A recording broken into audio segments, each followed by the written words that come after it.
de lo cual hay dos tribus bien importantes. Tenemos a Leví, que es de donde viene el sacerdocio, y tenemos a Yehudá, de donde viene el reinado, los reyes.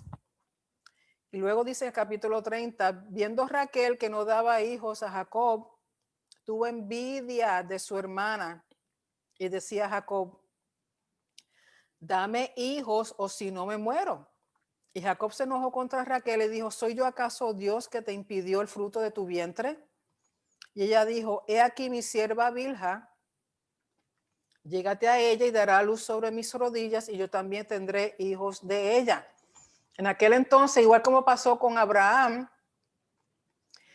parte de la cultura era que si una esposa habían pasado 10 años o más y no había podido darle un heredero, un hijo, sobre todo un hijo varón a su esposo,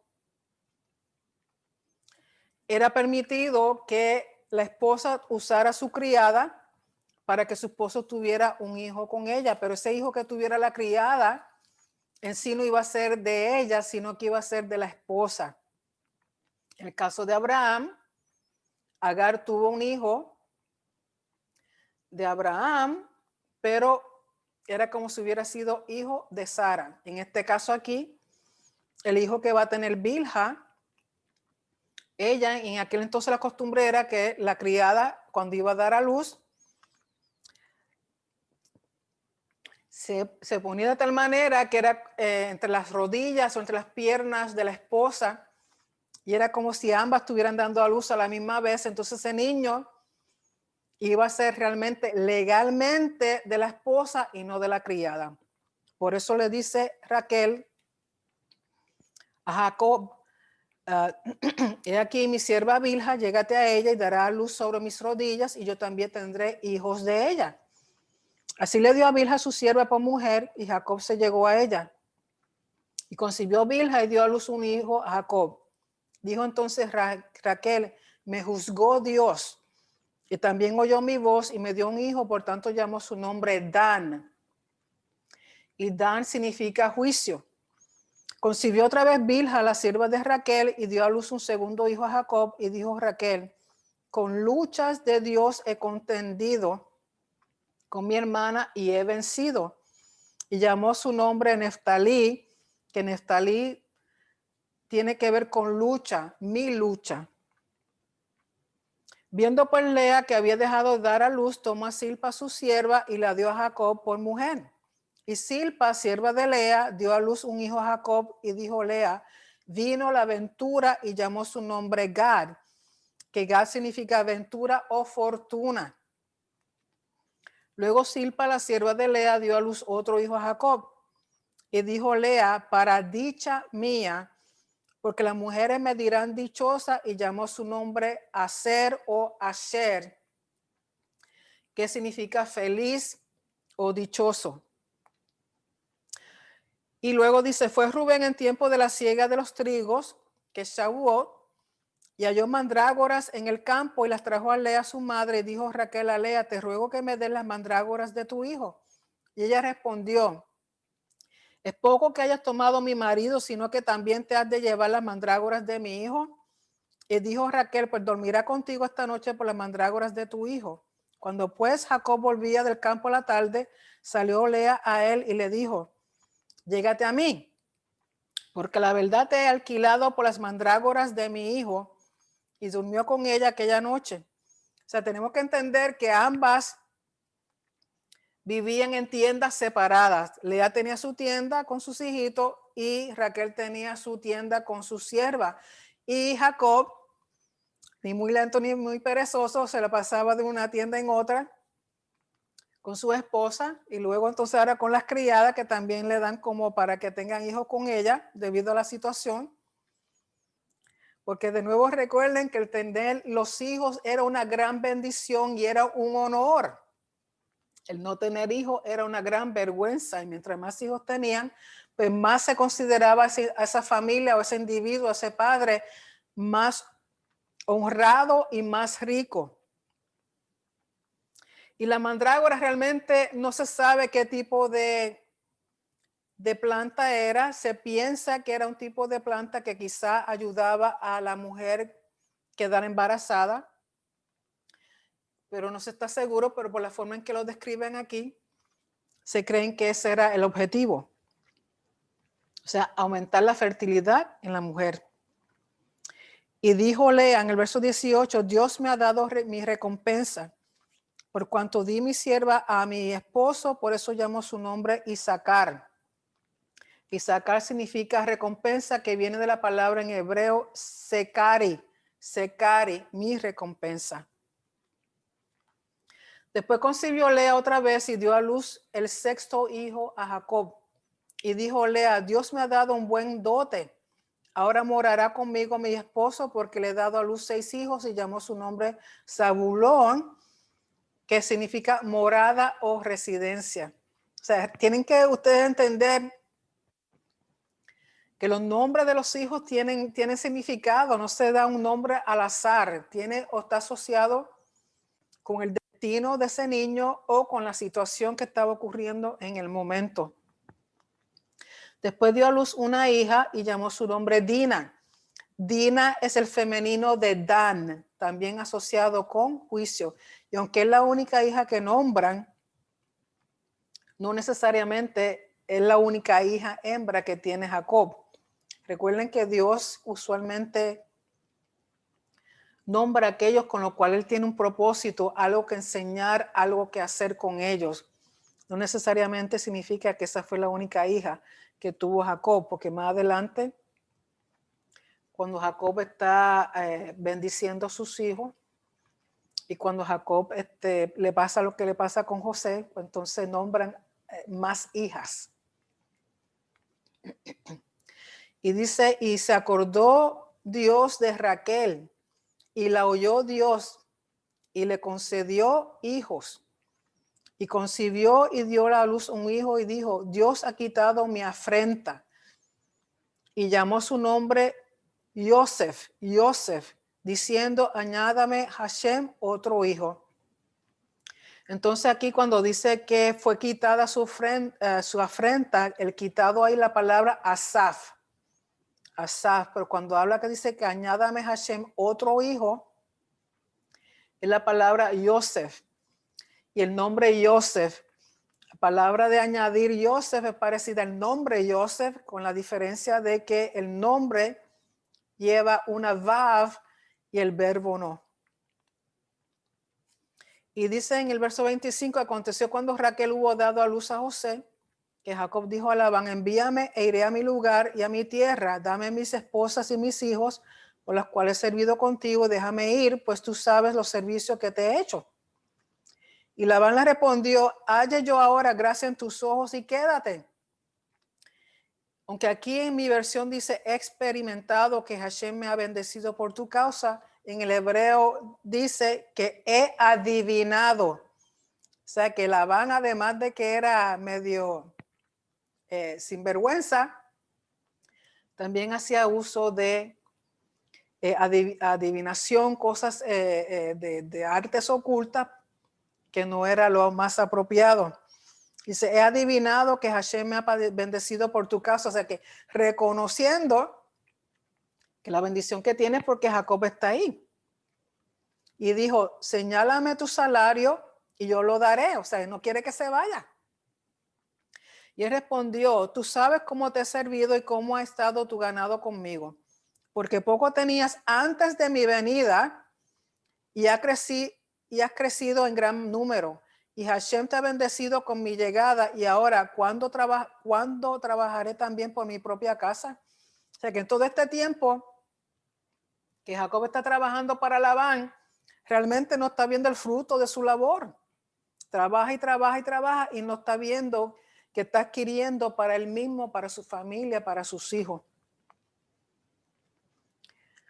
Y él dijo, ¿qué te daré? Y respondió Jacob, no me des nada. Si hicieres por mí esto, volveré a apacentar tus ovejas. Yo pasaré hoy por todo tu rebaño, poniendo aparte todas las ovejas manchadas y salpicadas de color y todas las ovejas de color oscuro, y las manchadas y salpicadas de color entre las cabras, y esto será mi salario. Así responderá por mí mi honradez mañana cuando venga a reconocer mi salario. Toda la que no fuere pintada ni manchada en las cabras y de color oscuro entre mis ovejas se me ha de tener como de hurto. Dijo entonces Labán, mira, sea como tú dices. ¿Qué es lo que está diciendo aquí?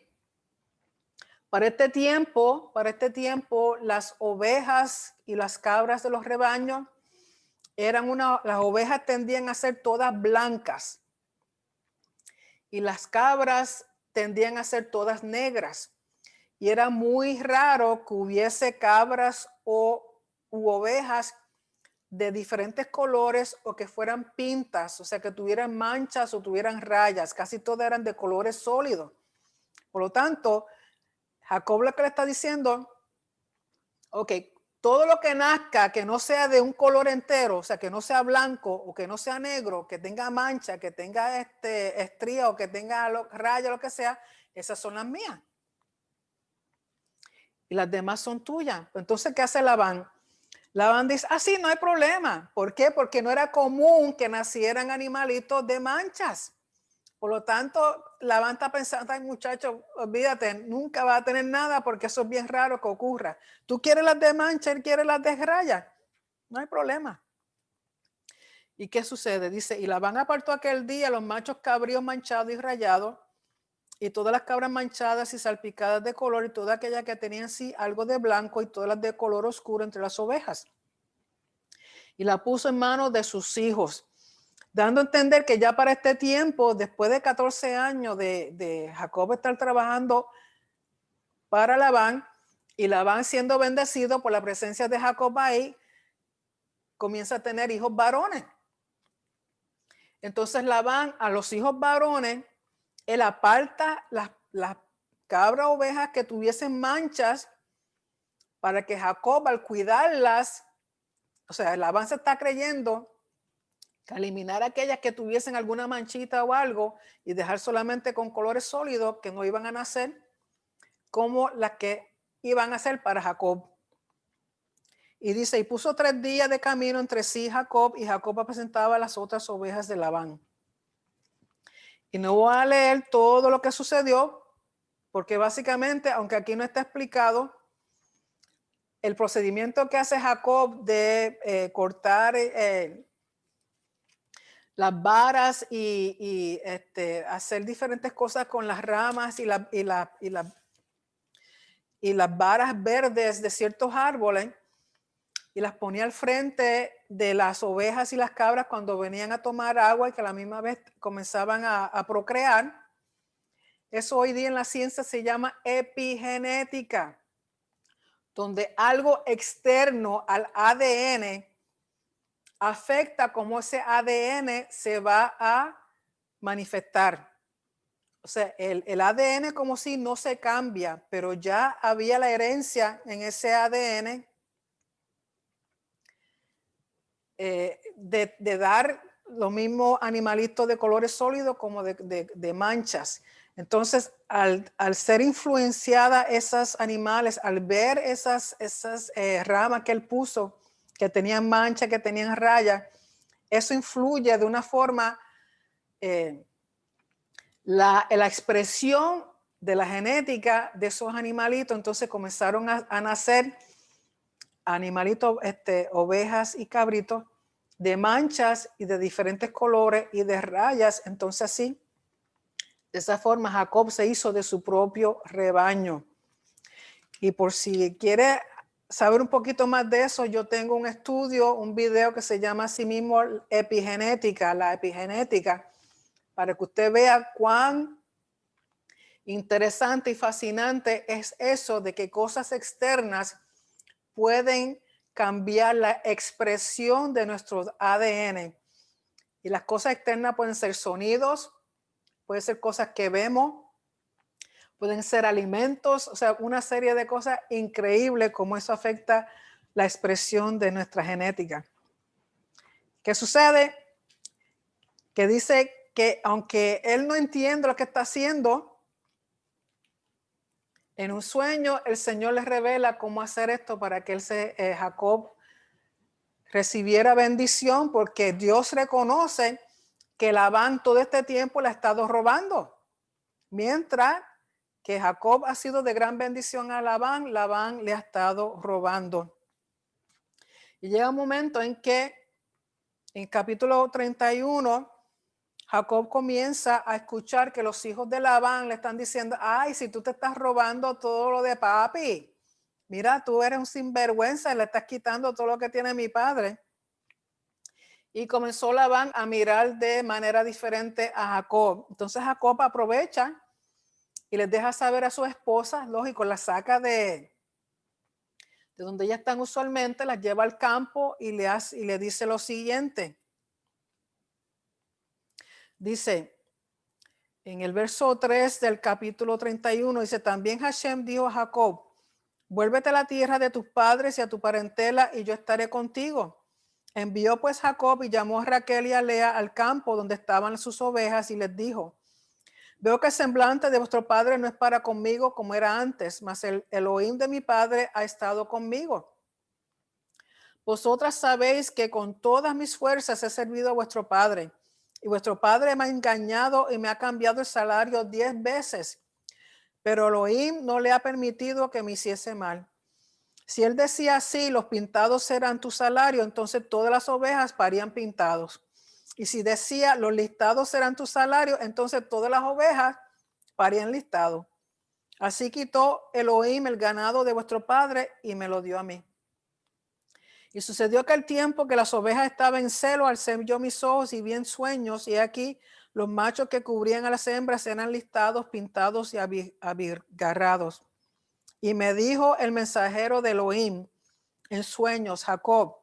Y yo dije, heme aquí. Y él dijo, alza ahora tus ojos y verás que todos los machos que cubren a las hembras son listados, pintados y abigarrados, porque yo he visto todo lo que Labán te ha hecho. Yo soy el Elohim de Betel, donde tú ungiste la piedra y donde me hiciste un voto. Levántate ahora y sal de esta tierra y vuélvete a la tierra de tu nacimiento. O sea, Dios ahí le está recordando. Recuerda lo que yo ya te mostré. Recuerda que te bendije. Dije que iba a estar contigo desde un principio y ya has cumplido tu término. Y ahora es tiempo de regresar a tu casa y yo continúo estando contigo. Respondieron Raquel y Lea. Yo creo que es la única vez que Raquel y Lea están de acuerdo. Le dijeron, ¿tenemos acaso parte o heredad en la casa de nuestro padre? ¿No nos tiene ya como por extrañas, pues que nos vendió y aún se ha comido del todo nuestro precio? ¿Qué significa eso? Que el dote que se le daba al padre, parte de ese dote se le daba a la hija por si acaso quedaba viuda o por si acaso se divorciaba, que tuviera algo con que sostenerse ella y sus hijos. Pero aquí Labán en ningún momento, a pesar de que el trabajo que hizo Jacob era mucho más que el dote que hubiera pagado por las dos, Labán en ningún momento le estaba guardando a sus hijas una herencia. Verso 16, porque toda la riqueza que Elohim ha quitado a nuestro padre, nuestra es y de nuestros hijos. Ahora pues haz todo lo que Dios te ha dicho. Entonces se levantó Jacob y subió sus hijos y sus mujeres sobre los camellos y puso en camino todo su ganado y todo cuanto había adquirido, el ganado de su ganancia que había obtenido en Padán Aram, para volverse a Isaac su padre en la tierra de Canaán. Pero Labán había ido a trasquilar sus ovejas y Raquel hurtó los ídolos de su padre. Esto es bien importante porque en este tiempo, en esta cultura, había lo que llamaban dioses familiares y tenían unos ídolos pequeños que ellos guardaban que representaban la protección del hogar, la protección de la familia. Y era la costumbre que esos ídolos se les daba al primogénito y esa protección de esos dioses se mantenía en la familia mientras hubiera un líder. Y lógico, aquí en este caso ya Labán no quiere a Jacob como hijo, porque ya tiene sus propios hijos. Y Raquel, entendiendo que esos ídolos que significan es estatus de primogénito, se los lleva. Yo no creo que ella se los llevó porque fuera idolatría en el sentido de que ella creía que esas cosas las protegían a ellos, pero sí entendía que era un símbolo de primogenitura, lo cual ella entiende que cuando comenzó Jacob a trabajar con Labán, Labán en un principio veía a Jacob como un primogénito, pero a la vez que él entonces empezó a tener sus propios hijos varones, ya ese estatus de Jacob ya decayó, o sea, entre los ojos de Labán ya no existía, y además sus propios hijos le dieron a entender a él que Jacob le estaba robando. Por lo tanto,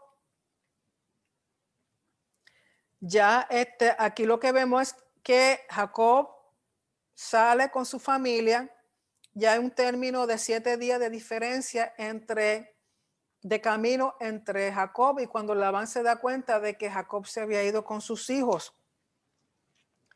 Y Labán persigue a Jacob, pero mientras está persiguiendo, Labán mismo tiene un sueño de parte de Dios, donde Dios le dice, en el verso 29, dice: guárdate que no hables a Jacob descomedidamente, y ya que te ibas porque tenías deseo de la casa de tu padre, ¿por qué me hurtaste mis dioses? O sea, Labán le deja saber, una vez que llega a donde Jacob, deja saber: mira, te fuiste, te llevaste mis hijos, te llevaste mis hijas, te llevaste todo lo que yo tenía, y con todo eso tu Dios me dejó saber que no te maltrataran. Pero entonces, ¿por qué te llevaste mis dioses? Respondió Jacob y dijo a Labán: porque tuve miedo, pues pensé que quizá me quitarías por fuerza a tus hijas. Aquel en cuyo poder hallares tus dioses no viva. O sea, Jacob aquí proclama una maldición porque él no sabe que es Raquel quien tiene los ídolos. Dice: delante de nuestros hermanos reconoce lo que yo tenga tuyo y llévatelo. Jacob no sabía que Raquel los había hurtado. Entró Labán en la tienda de Jacob y comenzó Labán a rebuscar todas las pertenencias de Jacob. Entró a la tienda de Lea, entró a la tienda de Jacob, entró a la tienda de la sierva. O sea, él buscó todo sitio buscando esos ídolos. Y dice, pero no encontró nada. Entre las cosas, Raquel había escondido los ídolos bajo la silla de montar del camello, y ella estaba sentada sobre eso, y cuando su papá entra a rebuscar, ella le dice: perdona que yo no me levante porque estoy en la costumbre de las mujeres, o sea, en la menstruación. Recuerden que la menstruación en aquel entonces en la cultura y parte del judaísmo se considera un estado de impureza, y su papá pues la deja quieta, le cree, pero ella lo que está haciendo es guardando los ídolos. Verso 36, entonces Jacob se enojó y riñó con Labán, y respondió Jacob y dijo a Labán: ¿qué transgresión es la mía? ¿Cuál es mi pecado para que con tanto ardor hayas venido en mi persecución? Pues que has buscado en todas mis cosas, que has hallado de todos los enseres de tu casa. Ponlo aquí delante de mis hermanos y de los tuyos, y juzguen entre nosotros. Estos 20 años he estado contigo, tus ovejas y tus cabras nunca abortaron, ni yo comí carnero de tus ovejas. O sea que cuando había pérdida para Labán, Jacob respondía sin saber Labán lo que estaba sucediendo. O sea que Jacob era un hombre honesto en ese sentido. Entonces dice, verso 42, si el Dios de mi padre, Dios de Abraham y temor de Isaac, no estuviera conmigo, de cierto me enviarías ahora con las manos vacías, pero Dios vio mi aflicción y el trabajo de mis manos y te reprendió anoche. Respondió Labán y dijo a Jacob: las hijas son hijas, escuchen lo que está diciendo Labán, las hijas son hijas mías y los hijos, hijos míos son, y las ovejas son mis ovejas, y todo lo que tú ves es mío. ¿Y qué puedo yo hacer hoy a estas mis hijas o a sus hijos que ellas han dado a luz? O sea que con todo y eso, Labán todavía se cree que todo le pertenece a él, que todo lo que tiene Jacob es de él. Entonces, bueno, ¿qué voy a hacer? Son mis hijas, no puedo estar peleando con ellas también. Y listo, dice: ven pues ahora y hagamos pacto tú y yo, y sea por testimonio entre nosotros dos. Entonces Jacob tomó una piedra y la levantó por señal. Recuerden que las piedras aquí en este sentido son memoriales, son una señal. Y se usaban cuando se hace pacto, o también lo que se hacía era a veces se sembraba un árbol y eso quedaba como un testimonio. Y dijo Jacob a sus hermanos recoger piedras, y tomaron piedras e hicieron un majano y comieron allí sobre aquel majano. Y lo llamó Labán Jegar Saaduta, y lo llamó Jacob Galaad, porque Labán dijo: este majano es testigo entre nosotros dos, por eso fue llamado su nombre Galaad y Mispa, por cuanto dijo: Atalaya Hashem entre tú y yo, cuando nos apartemos el uno del otro. Se hacía un impacto de que entre nosotros, pues, cuando nos veamos, si nos vemos, no va a haber problema. Y si no nos vemos y tú haces mal a mis hijas, Dios es testigo de que tú estás haciendo bien o estás haciendo mal, ya que yo no te estoy viendo. Pues entonces, en el sentido de que ese pacto era para no seguir con riña ni hacerse daño el uno al otro. Entonces, las cosas que se hace cuando se hace un pacto es que se mata un animalito y la sangre de ese animal es lo que establece el pacto, y luego se sientan a comer. También eso es parte del pacto. Y le dieron nombre al lugar cada uno. Y en el capítulo 32 dice: Jacob siguió su camino y le salieron al encuentro mensajeros de Elohim. Recuerden que cuando él va camino a Harán, tiene el encuentro en Betel con los mensajeros de Elohim, y ahora que va regreso a su casa, que sale de Harán de nuevo. Y dice, y dijo Jacob cuando los vio, aquí ya no está soñando, aquí está viendo realmente la presencia de ángeles en este lugar. Dice: campamento de Dios es este, y llamó el nombre de aquel lugar Mahanaim. Y envió Jacob mensajeros, bueno, no, hasta ahí. El nombre de aquel lugar Mahanaim, que significa dos campamentos: el campamento de Jacob, que es toda su familia, y el campamento de Elohim, que son los mensajeros de Elohim. Y hasta ahí llegamos, porque entonces ya en el próximo capítulo viene el encuentro de Jacob con Esaú. Y lo que quiero antes de terminar es mostrarle unas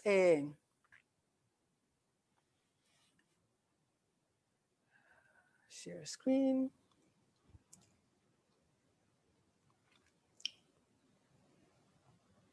Please.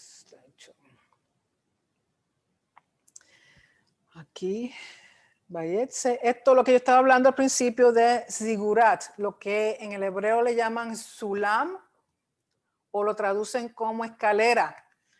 Y es una estructura que parece una pirámide, o parece un templo, pero no es un templo, porque adentro está hueco o rellenado con arena, con algo, y lo que sirve es como si fuera una montaña artificial, con el propósito de que esto, mientras más alta era, servía como un escalón o una forma para que los dioses bajaran, y usaban esto para ellos bajar. Por eso se ven aquí estas escaleras, estas rampas, y esto se le llama zigurat, que lo más probable esto era lo que era la torre de Babel, y también lo más probable que Jacob estaba viendo algo parecido a esto. No estoy diciendo que era exactamente, pero algo que da a entender que es el punto donde se abre un portal, se abre una puerta en una dimensión en la cual se conectan el cielo y la tierra. Zigurat. Lo que quería era aquí mostrarle en este mapa: aquí se encuentra Betel, acá se encuentra Beersheba o Beerseba, de donde sale Jacob, y en el medio se encuentra Jerusalén. Dando a entender, como dije, algunos dicen que Betel realmente es el monte Moría en Jerusalén, y está este Betel aquí, que unos dicen que este Betel es diferente al Betel de Jacob, cuando él ve lo que ve en términos de esa escalera subiendo los mensajeros de Elohim, y era el portal que abría al cielo. Otros dicen, el comentario es que Dios, para bendecir a Jacob, lo que hizo fue que trasladó el monte Moría a Betel, o sea que unió el monte Moría y Betel para que Jacob tuviera esa experiencia. Otros dicen que esta es la parte norte Y esta es la parte más sur, que son portales que abren hacia este espacio sagrado que es Jerusalén. O sea que esto puede servir como una puerta, como un portal que sí sabemos que lo es. Pero que otra cosa que dicen que quizá esa escalera que vio Jacob, si era como una escalera como tal, que la parte esta era la parte más alta de la escalera y esta era la parte más baja y en el medio se encontraba Jerusalén. O sea, hay muchas formas de verlo. Pero sí que si este Betel es realmente el Betel que vio Jacob, no hay seguridad, o quizás lo que él llama Betel era realmente el monte Moriah y le llama Betel no porque era el sitio, sino porque es casa de Dios donde iba a ser construido el templo. Así que hay muchas formas de verlo, porque en términos de geografía, Betel queda al norte de Jerusalén, mientras que Beerseba queda al sur. Para mí es que así como alrededor del templo habían 13 entradas, alrededor del tabernáculo 13 entradas, y aún Ezequiel habla de 13 entradas hacia el templo, yo pienso que en todo Israel tienen que haber 13 portales en los cuales esos portales abren y todos se interlazan en el monte Moría. Pero eso es mi opinión. No estoy diciendo que lo he leído en ningún sitio ni que hay evidencia de eso, pero si estamos siguiendo el patrón del templo, así como más al sur está el monte Sinaí, que es otro portal, yo pienso que hay dentro de Israel por lo menos hay 13 portales por los cuales Dios tiene acceso a unir el cielo con la tierra. Pero eso es versión Nereida Romero. Vamos a ver si algún día se prueba. Esta es una foto mostrando cómo serían las ovejas y los cabritos de Jacob, los cuales él usó epigenética, aunque él no lo sabía, para lograr que salieran con manchas o con estrías, porque como dije anteriormente, usualmente las ovejas y cabras de aquella época, las ovejas eran todas blancas, las cabras usualmente eran todas negras, muy raro que subieran de estos colores. Entonces, al poner esas ramas que tenían, que les cortó la corteza, formando unas estrías y manchas en las ramas de los árboles, salieron así. O sea que afectaba la expresión de la genética sin cambiar la genética como tal. Y Dios pues lo bendijo, porque entonces se multiplicaron los cabritos y las ovejas que nacieron casi todas así, y eso trajo riqueza, porque mientras más animales tiene un individuo, más era la riqueza. Y esto es para, de nuevo, aquellos de ustedes que deseen ver los estudios en vivo por Zoom, favor enviarme un correo electrónico a romeronereida@gmail.com. Y también para que sepan que hay más de 200 estudios bíblicos disponibles en YouTube. Para acceso, favor suscribirse al canal youtube.com/C Dr. Nereida Romero. Así que con eso terminamos la porción de la Torá. Vamos a tomar un tiempito para preguntas.